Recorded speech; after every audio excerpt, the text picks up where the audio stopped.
Olá, Ranger! No episódio de hoje eu vou falar sobre órgãos e tecidos linfóides secundários. É hora de morfar!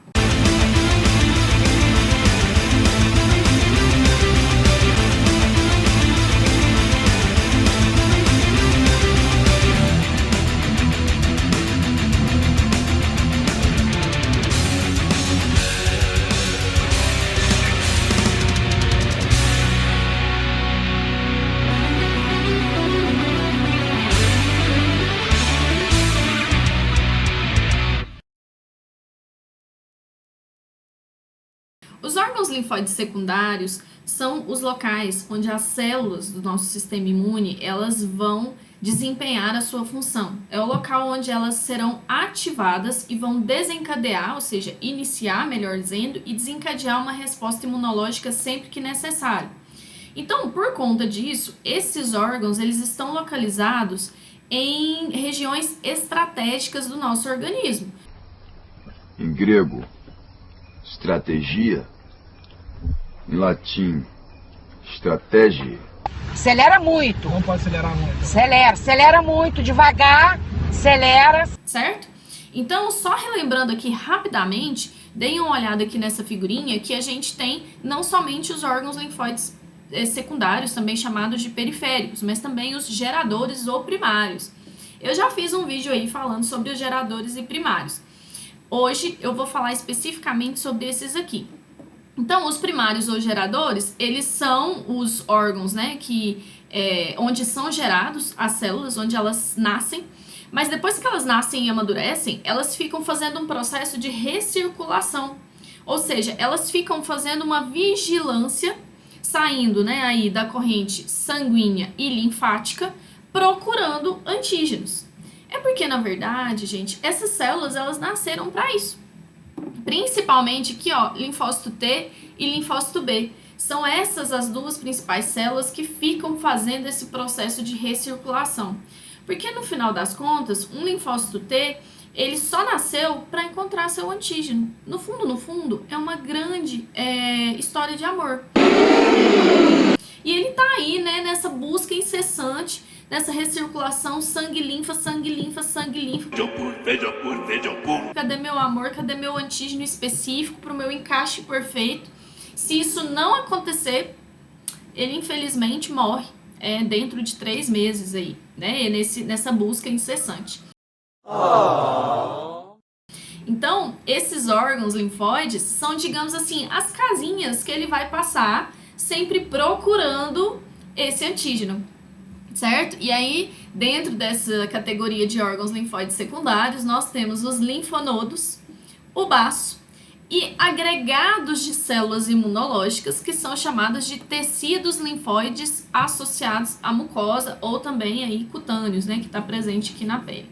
O primeiro desses órgãos que nós vamos falar são os linfonodos, que estão dispostos, né, localizados de forma interposta ao longo do sistema linfático. Então vejam aqui nesse esqueminha que cada bolinha dessa aqui, ó, são linfonodos. E eu tenho, né, uma extensa rede de vasos e capilares linfáticos distribuídos pelo meu organismo. E esses capilares linfáticos e esses vasos linfáticos, eles têm como principal função a reabsorção aí do líquido intersticial. Quem lembra o que é isso, né? Interstício. Não tô lembrado, não. Interstício é o espaço entre as células. Então, quando lá na microcirculação ocorre as trocas, né? Trocas de oxigênio, trocas de nutrientes, e acaba saindo um pouquinho de líquido desses vasinhos, né? Dessas vênulas, dessas arteríolas que são bem petitinhas, lá da microcirculação mesmo, e que acaba deixando escapar um pouquinho de líquido pro interstício. Esse líquido, ele não vai ficar lá a vida inteira e nem deve, porque senão a gente vai ter inchaço, que é uma outra consequência, que é o edema. Para isso existe o sistema linfático, ele reabsorve esse líquido que fica excedente aí no interstício.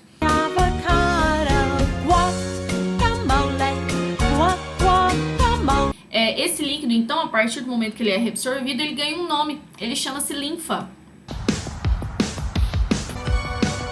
Então, essa linfa, ela vai ser reabsorvida lá nos capilares linfáticos, na microcirculação, e vai ser direcionada para vasos linfáticos cada vez maiores, até que vai chegar num vaso linfático grande, ó, que é chamado ducto torácico.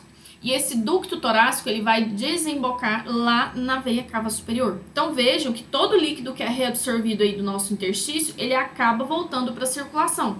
Só que antes dele voltar para a circulação, olha só que coisa! Ele vai passar por essa rede de linfonodos. Eu tô passada, chocada. Então é como se fosse uma estrada.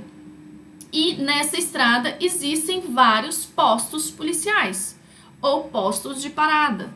Então essa linfa, ela vai ser rastreada, ela vai ser vigiada, né? Ela vai ser revistada várias vezes até chegar na circulação. E aí existem linfonodos que são palpáveis, né, no nosso organismo, são mais facilmente palpáveis, que são os linfonodos cervicais, os axilares e os inguinais. É por isso que quando a gente está com alguma infecção, por exemplo, se eu tiver aqui um corte no dedo ou mesmo uma infecção aqui na mão, o linfonodo drenante é aquele que está mais próximo, ou seja, aquele que vai drenar, né, aquela inflamação, aquela infecção, aquela coisa, aquele agente estranho, aquela perturbação da homeostasia é o mais próximo. E a rede de linfonodos mais palpável, mais próxima aqui seria o axilar. Consequentemente, a gente pode ver essa manifestação aqui, ó, que é chamada de linfadenopatia satélite. Que é isso, linfadenopatia satélite? Não sei. Não, é um caroço mesmo, popularmente chamado de íngua. O que é a íngua, que é algo bem dolorido? Não sei. A íngua é porque eu tenho uma ativação de linfonodo, uma ativação de resposta imune. Isso demonstra que as suas células imunes aí nesse linfonodo foram ativadas e elas estão em intensa proliferação. Elas estão fazendo alguma coisa para combater esse agente estranho. E aí isso pode ser palpado, isso pode ser visto a olho nu. E os que são mais frequentemente observados são esses, né? Os axilares, aqui os cervicais, faringite, né? Quadros de amigdalite. É muito comum a gente observar o aumento aqui dos linfonodos cervicais. É possível a gente apalpar eles aqui. Mas o que tem dentro desse linfonodo, então? Não sei. Vamos lá conhecer. Então, o linfonodo é um órgão linfóide secundário em que ele apresenta uma cápsula, certo? Ou seja, uma cápsula de tecido conjuntivo que reveste ele, então logo ele é um órgão, certo? Então, eu tenho aqui, ó, histologicamente, ó, vejam que eu tenho uma cápsula bem bonitinha, tecido conjuntivo denso, não modelado. E eu tenho uma parte próxima aqui dessa cápsula que é chamada de córtex. Nesse córtex, vocês conseguem perceber que eu tenho umas bolas aqui, ó? Não. Essas bolas são esses círculos azuis aqui nessa imagem. Essas bolas nada mais são do que nódulos linfóides, ou também chamados folículos linfóides. O que é um nódulo linfóide, aí? Não sei. De nódulo, folículo linfóide é um aglomerado de célula. E aí, especificamente nesse caso, é célula B. Logo abaixo desse córtex, onde eu não tiver mais nódulo linfóide, mas eu tenho um monte de célula, né? Porque tá tudo azul aqui, ó. Parecendo que eu peguei uma canetinha, né? E pintei isso daí. Eu tenho um monte de células. Que células são essas? Não sei. Principalmente linfócitos T. E é essa região que a gente chama de paracórtex ou córtex parafolicular, que é a zona de célula T. Aqui no meio, que é essa região que tem estruturas mais esparsamente distribuídas, né, não é tão compacto, eu tenho uma região que é chamada de medular ou medula. Aqui na medular, eu tenho o que nós chamamos de cordões medulares, que são essas estruturas aqui, e eu tenho seios medulares. Nossa, mas para que isso? Difícil demais, trem demais da conta desse tempo. Eu não estou suportando mais. É porque, gente, é tudo estrategicamente pensado. Pensa, como um posto policial, é um local de revista. Então, essas células, elas precisam estar organizadas de forma estratégica aí nesse órgão. Então, o linfonodo, ele apresenta o que a gente chama de vasos linfáticos aferente e vaso linfático eferente. Aferente quer dizer que ele está recebendo a linfa, né, que está vindo lá da cadeia linfática, lá de um vaso linfático. Recebeu a linfa, ele vai entrar, essa linfa vai entrar aqui, ó, por esse vaso linfático aferente, vai penetrar aqui essa cápsula de conjuntivo e vai chegar logo no que a gente chama de seio subcapsular. Que diacho é isso? Eu não sei.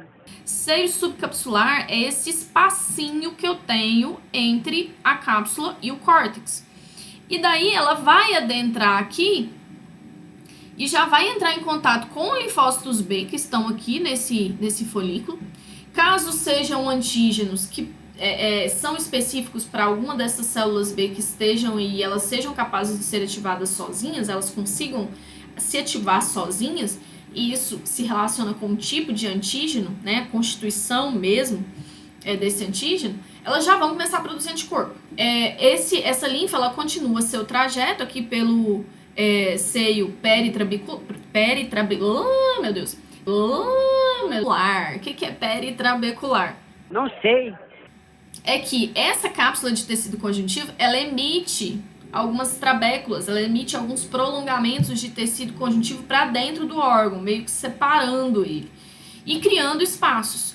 E daí, por esses espaços, a linfa vai descendo aqui em direção à medular.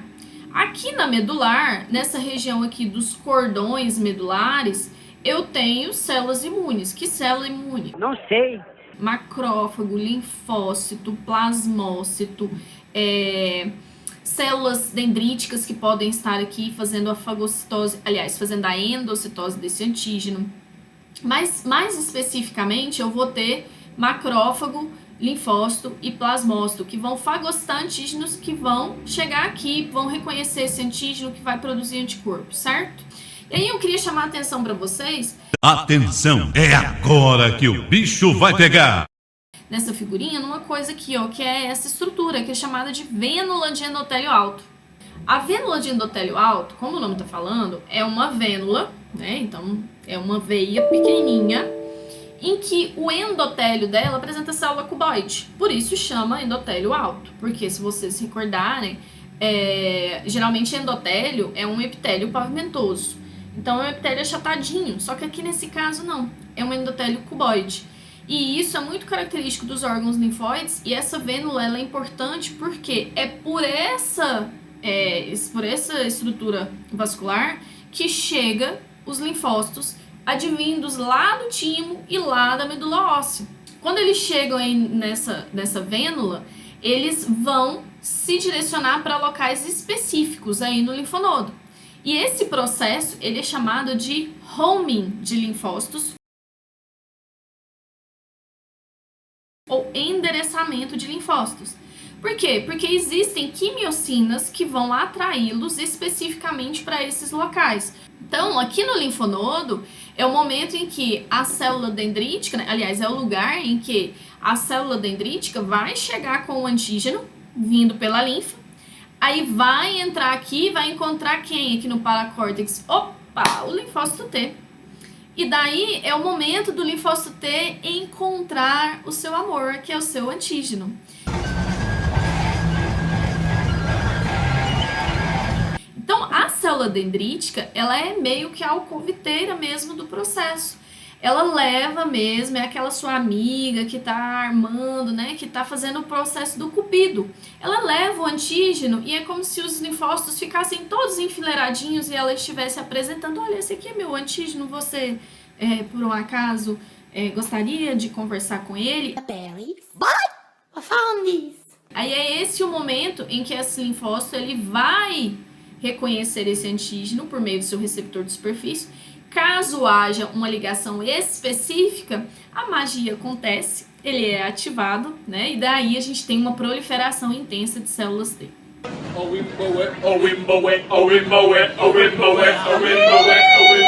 Então, mas se não houver antígenos, né? Não tem ninguém aqui específico para esse antígeno, essa célula dendrítica ela segue feliz aí, contente pelo seu caminho, sai aqui pelo vaso linfático eferente em busca de um linfócito T específico no próximo posto policial, que no caso é o próximo linfonodo, ok?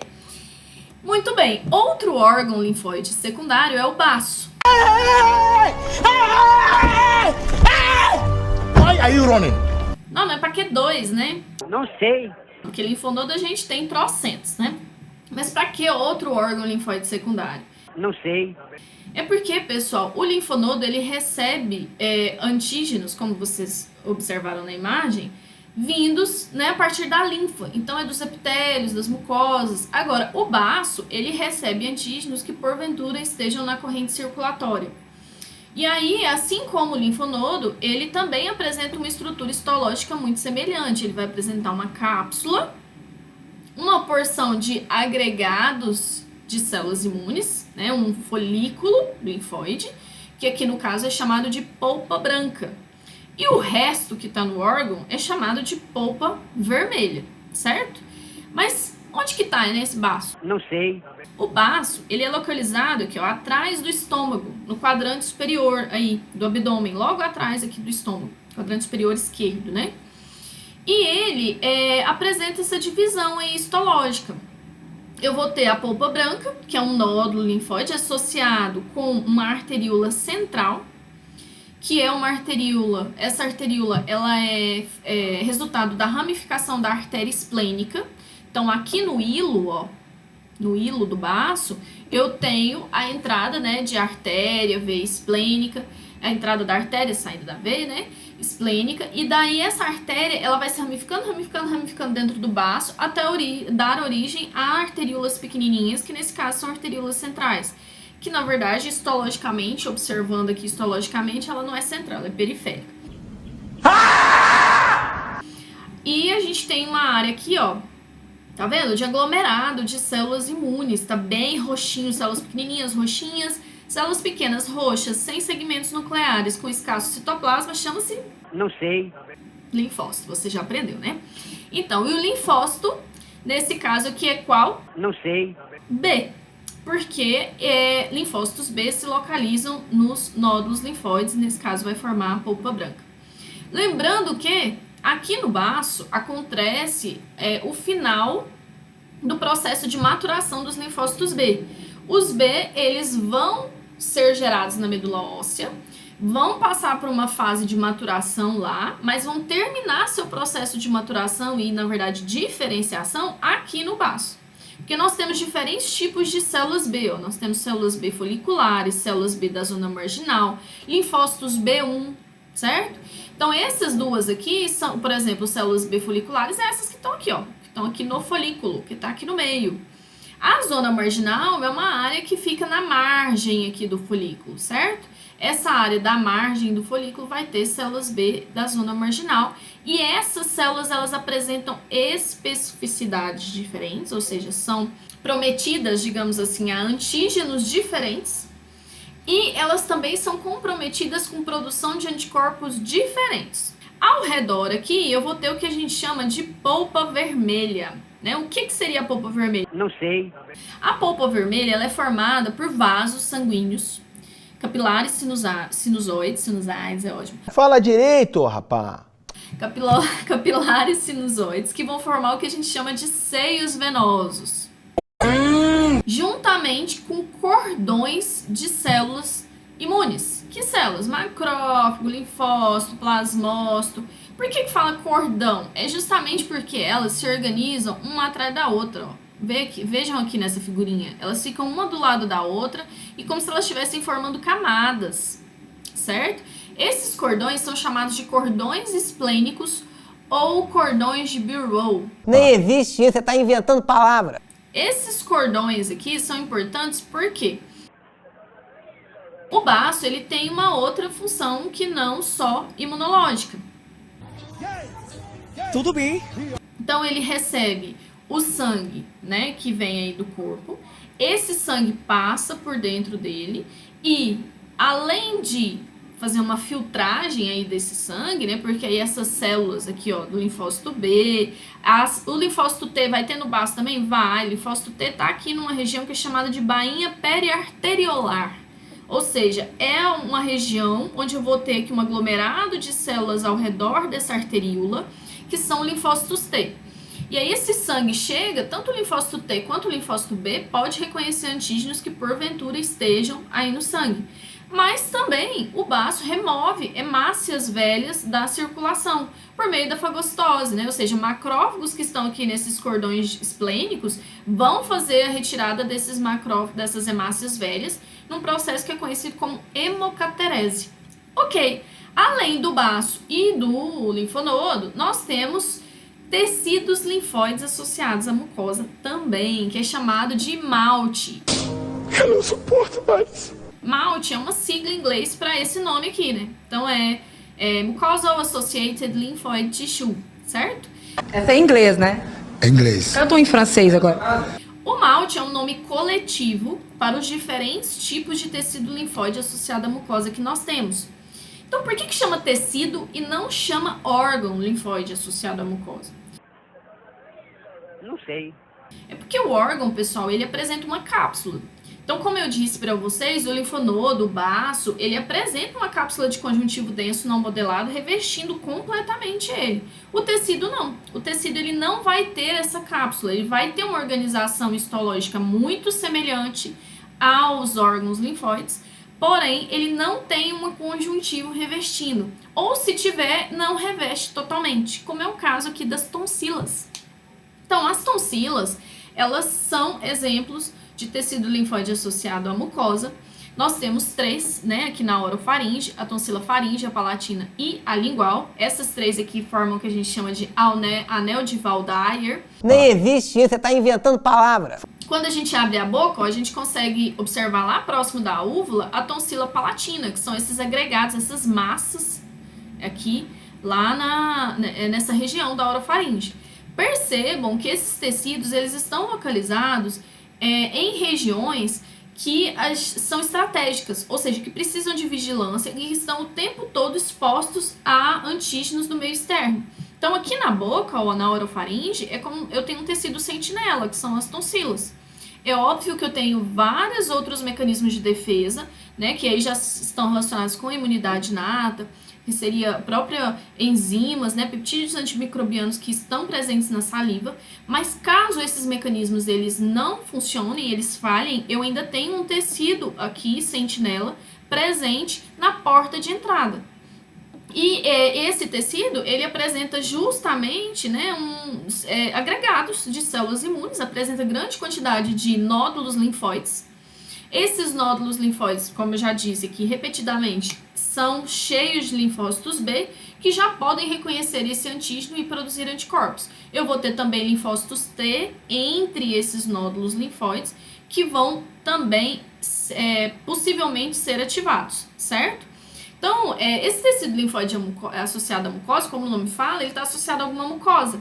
A mucosa respiratória, a mucosa intestinal, certo? Então, como a gente está vendo essas duas imagens, ó, aqui eu tenho um lumen intestinal, esse aqui é um corte de intestino grosso, uma camada mucosa bem bonitinha aqui, com as suas glândulas.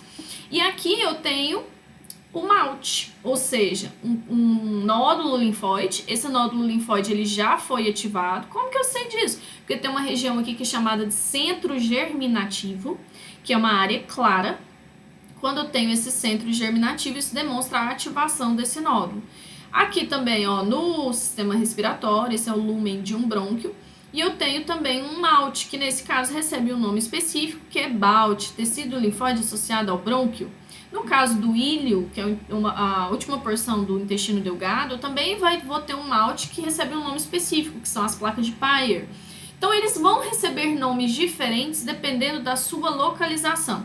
E eles têm essa função de fazer uma defesa inicial, né, de fornecer células da imunidade adquirida que possam já iniciar uma resposta imune antes de isso acontecer no linfonodo. Porque, gente, até chegar no linfonodo demora um pouco, sabe? Porque os linfonodos, às vezes, eles são estrategicamente posicionados, mas demora um tempo para isso acontecer. Então, ter essas células nesses tecidos linfóides podem agilizar o processo e ajudar a manter aí a defesa, ajudar a iniciar essa defesa e manter a homeostasia do organismo, ok? Bom, então era isso que eu tinha para comentar com vocês hoje. Espero que você tenha gostado do vídeo. Curte aqui, dá seu like, não esquece. Caso você tenha alguma dúvida ou elogio mesmo, Eu sou contra a mendicância do elogio. deixa seu comentário aqui e paz e pix. Não se esqueça, se a base é sólida, quem define o topo é você.